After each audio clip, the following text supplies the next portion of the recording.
ఎలాంటి షరతులు లేకుండా రైతులకు రుణమాఫీ చేయాలి. ఎలాంటి షరతులు లేకుండా రైతులకు రుణమాఫీ చేయాలి.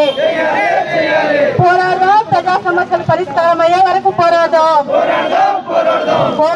ప్రజా సమస్యలు పరిష్కారం అయ్యే వరకు పోరాటం. రైతులకు సరిపోతాయన్న సంగతి మనం అంతా కూడా ఆలోచన చేయాలి. కాబట్టి వెంటనే ఏ విలేకరు కూడా లేదా ఎలాంటి రేషన్ కార్డుకి సంబంధం లేకుండా వాళ్ళందరికీ కూడా ఇవాళ రుణాలు మాఫీ చేయాల్సిన బాధ్యత తెలంగాణ ప్రభుత్వం పైన, రేవంత్ రెడ్డి పైన ఉందన్న సంగతి మనమంతా కూడా కంఠంగా రేవంత్ రెడ్డి ప్రభుత్వానికి డిమాండ్ చేస్తా ఉన్నాం.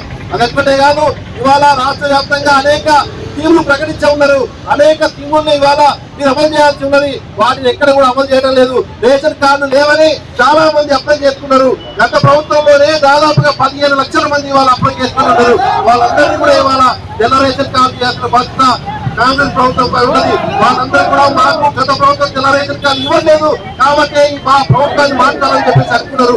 ఆ రకంగా మార్చిన తర్వాత మీరు వచ్చిన తర్వాత కూడా తెల్ల రేషన్ కార్డు ఇవ్వకపోతే, ఇండ్లు ఇవ్వకపోతే, వాళ్ళకి ఇళ్ల స్థలాలు ఇవ్వకపోతే ఎట్లుంటుందనే సంగతి మీరంతా కూడా అర్థం చేసుకోవాలి.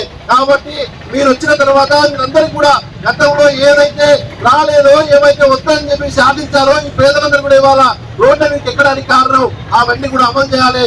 6 గ్యారంటీలను అమలు చేయాలి. ఇవాళ తెలంగాణ బడ్జెట్ చాలా మీరు చెప్తున్నప్పటికీ కూడా ఆ బడ్జెట్ లో పేదలకు కేటాయించిందా, పేదలకు వస్తున్న ఇండెంతా, ఇవాళ వాళ్ళకి ఎంత అమలైందనే సంగతి పరిశీలన చేస్తే చాలా వ్యత్యాసం ఉన్నది. ఇవాళ కేంద్ర ప్రభుత్వాన్ని కావచ్చు, రాష్ట్ర ప్రభుత్వాన్ని కావచ్చు, ఇవాళ పేదల సంక్షేమానికి ఇవాళ చాలా తక్కువ స్థాయిలోనే బడ్జెట్ కేటాయించడం అనేది జరుగుతూ ఉన్నది.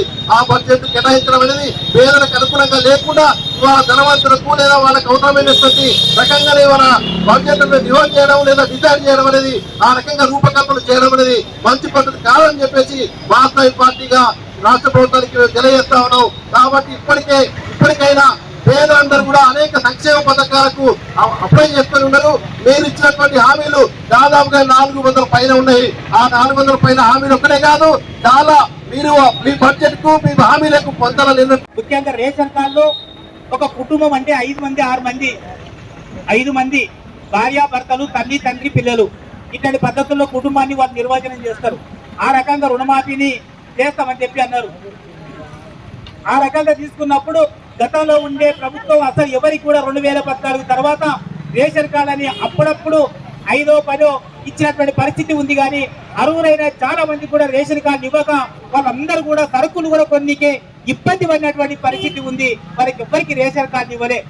అదే రకంగా గ్రామాల్లో ఉండే వాళ్ళు అన్నదమ్ములు కనీసం 10 సంవత్సరాలుగా కలిసి ఉండలేరు కదా. వాళ్ళందరూ కూడా 15 ఏళ్ళు ఉండేటోళ్ళు 18 ఏళ్ళు దాటితే పెళ్లి చేసుకొని వేరే కుటుంబం అయిపోతుంది. అట్లాంటి కుటుంబాలకు సంబంధించిన వాళ్ళు ఏం కావాలి, వాళ్ళందరూ అదే రేషన్ కార్డులో ఉంటే వాళ్ళకి మాఫీ చేసేది ఎంత, భూమి బాగా పరిష్కారం చేసుకున్నా, రేషన్ కార్డు డివైడ్ కాకుండా వాళ్ళకి ఎవరికి రుణమాఫీ వర్తించదన్నమాట. ఇట్లాంటి పద్ధతులు ఒకవేళ అనుసరించి ప్రజల్ని ఒకవైపు రుణమాఫీ చేస్తున్నట్టుగా ఒకవేళ పోటీ ఇచ్చి ఇంకొక వైపు ఆ దాన్ని ఇటువంటి పద్ధతుల్లో అమలు చేయడానికి పూనుకుంటే ప్రజల్ని మోసం చేసినట్లు అవుతుందా లేదని చెప్పి రేవంత్ రెడ్డి గారు ఆలోచన చేయాలని చెప్పి మేము ఈ సందర్భంగా గుర్తు చేస్తున్నాం.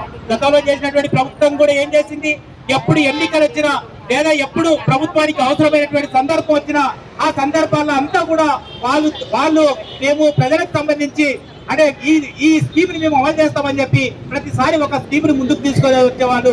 అదే పద్ధతుల్లో ఈ ప్రభుత్వం పోతుందా లేదా అనేది మనం అర్థం చేసుకుంటే పాత సీసాలో కొత్త సారాయి లేదా అనేది కొత్త సీసాలో పాత సారాయి ఇట్లాంటి పద్ధతిని అమలు చేయడానికి వాళ్ళు పూనుకుంటున్నారు తప్ప వేరే పద్ధతిలో ఈ ప్రభుత్వం ముందుకు పోవడం లేదనేది మనం అర్థం చేసుకోవచ్చు.